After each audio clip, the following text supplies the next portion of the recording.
As of now, under investigation kasi titignan namin kung binigyan na ng business permit to o na-inspect o hindi. January pa lang kasi, February pa lang eh. Na-discover to January 29. So within the mandate pa rin kung nabisita na ng BFP, nabisita na ng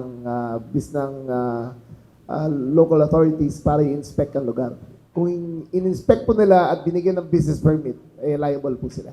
Dalawang politiko sa Northern Luzon ang hinihinalang mastermind at financier ng iligal na paggawa ng sigarilyo na ni-raid ng mga otoridad sa Pampanga ayon sa Department of the Interior and Local Government o DILG.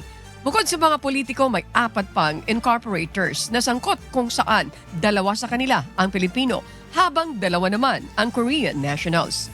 Sa naturang raid, 6 na Chinese nationals ang naaresto habang 65 Pilipino ang na-rescue dahil sa umano'y sa pilitang pagtatrabaho.